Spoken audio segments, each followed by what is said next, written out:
Questline Hunter, too slow you say? Never fear, for I have turned on the cheats. So let's get into the games. Alright, let's get into game 1. The first game is going to be against Priest. I'm just going to keep the entire hand because I'm going to assume it's going to be Shadow Priest, since that seems to be the most consistent Priest deck currently in the meta. We're of course just going to play our Questline for turn 1. And they played their quest line, which is actually a real shock because I honestly don't know how many times I've ran into Questline Priest. So here we're just going to hero power to do 2 damage. They're probably going to heal up that 2 damage. Instead they play a card that generates a mech, which is a weird card. Guess it has a chance of generating a big mech or something. I don't know why you'd include that in that deck. Just going to play the Loot Hoarder down, then play the Initiate.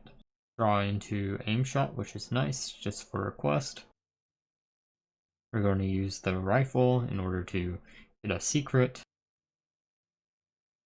And we're going to go with Pack Tactics because it makes the most sense here. Gives us a chance to keep our minion on board without having to worry about not triggering its spell burst. And gives us presence for next turn while allowing us to kill their taunt next turn. They're probably taking a long time because they don't realize what type of deck we are and what card could actually screw them over or not. And they give us Lady Prestor, which is actually the best card they possibly could give us in this deck. I don't know why they decided to give us Lady Prestor. That would honestly, if I saw that included in the deck, probably be the last card I'd give anyone, but it is what it is. It helped us out. Here we can use Aim Shot, and then Explosive Trap, and then just pass the turn. They kill our minion, which is fine. And then they trigger Explosive Trap, clearing their board out, and causing us to trigger the first part of our quest line. Which is nice that Explosive Trap actually does that. Another reason to actually include the Rifle in order to get more Explosive Traps. Then they play Ogre Mancer, which is kind of bad news for us, but we can just play Lady Prestor and then not care really that much about it. And get another Explosive Trap here, just to complete our quest line without triggering our Ogre Mancer. And now they're playing their Lady Prestor, which I don't know if that actually helps their deck at all. Sure, it gets them a 6 cost unit for their quest line, but at the same time, I don't understand why you would actually ever want to play that, unless you had no other 6 cost cards.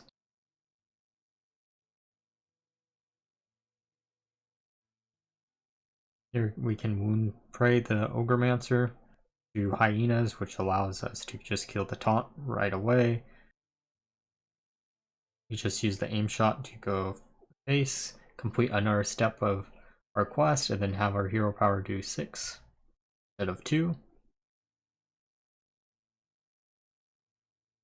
Not really worrying much about the Lady Prestor on their side of the board.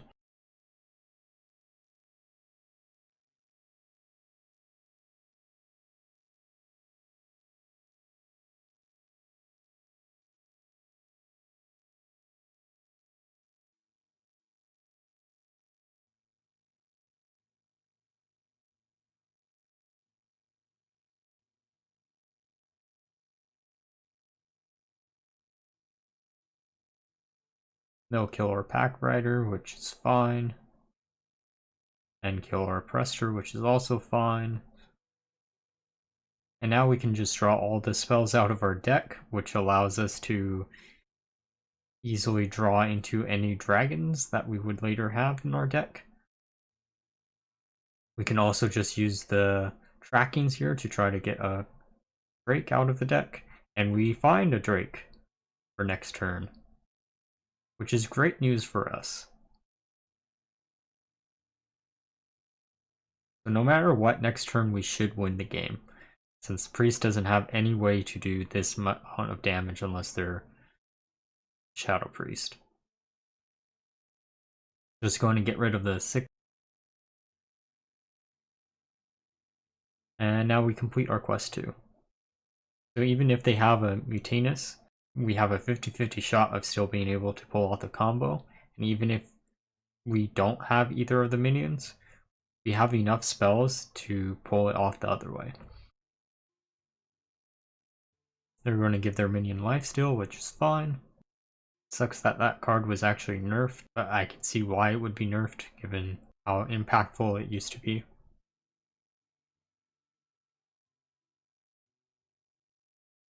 Oh no, they're going to make us draw into another card. What will we ever do? Rosdamu is actually probably one of the worst dragons that we could have randomly generated from Lady Prestor. But it's still a body, I guess. But we don't really need it either. Now we just combo out here. And they just concede, which is great. Alright, time for game 2 against Warrior. Here we're just going to keep the Wounded Prey as a cheap spell, and then we mulligan into Lady Prestor, which is both good and bad news because it's a dead card for 6 turns. But we still have it in our opening hand, which is great because it's a step closer to the combo. We're just going to questline here. They play a Crab Rider. And then we're just going to Hero Power.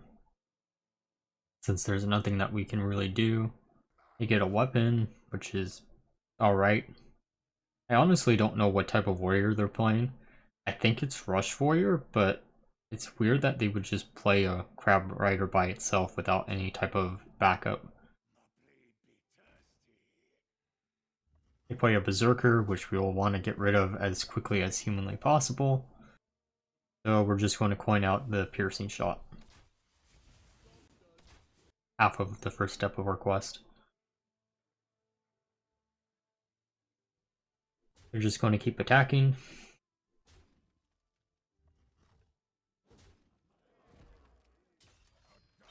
Then we're going to play a Sword Eater. Here we can aim shot and then use Wounded Prey in order to clear the taunt and to almost complete the second step of our quest.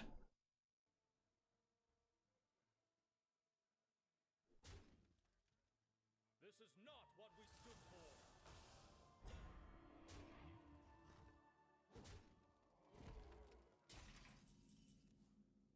You're going to play Italian. Then we can use Wounded Prey to get rid of the Divine Shield and Hero Power. And that sadly won't trigger the next step of our quest, but then we can just play Explosive Trap and almost board clear their board. Our HP is kind of getting a little bit frightening. We are pretty damn low, but we should be still fine.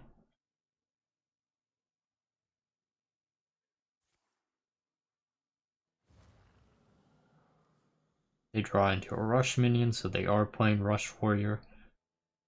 I get why people aren't really playing Rush Warrior right now, because it's an older deck and it hasn't really changed much, if at all, this set. But I think Rush Warrior isn't a bad deck overall. And then they're going to trigger our trap, which gets rid of 2 out of the 3 of your units. And puts us at the second step completed, which is exactly what we needed. Here we have a bunch of different decisions, but we're just going to go for Lady Prestor to hopefully draw into a Drake next turn.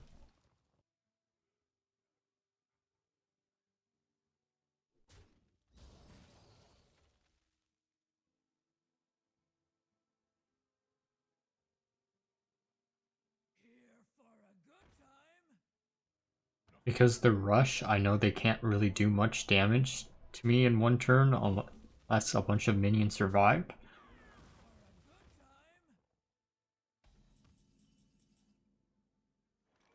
And that's not the dragon that we want to draw into. But we can draw an additional card here. And that's also not a dragon we want to draw into. And our best option is probably playing either the Talion or our Poisonous. We get a 4/4 so we can clear their board. Poisonous can deal with whatever rush that they put out next turn. They armor up a little bit here. They play Braid Leader, which makes their rush bigger and then clear out 2 of our minions, which is fine. We draw into another Brightwing. Sucks. Here we can use Talion and our hero power to clear the board so they don't get any big buffed up rush minions.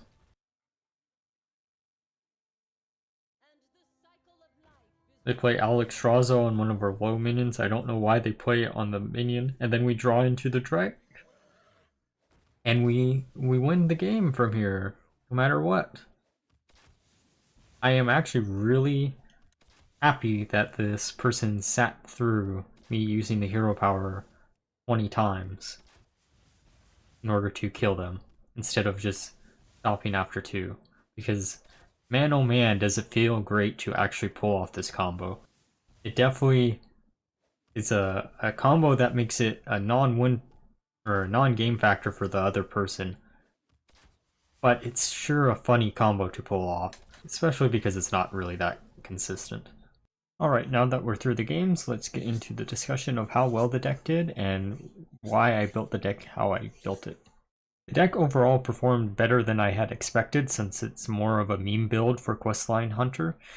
The deck was inspired by recent Demon Hunter decks in which Fellfire, Deadeye, and Lady Prestor were used to create a combination where you would get infinite damage in Demon Hunter.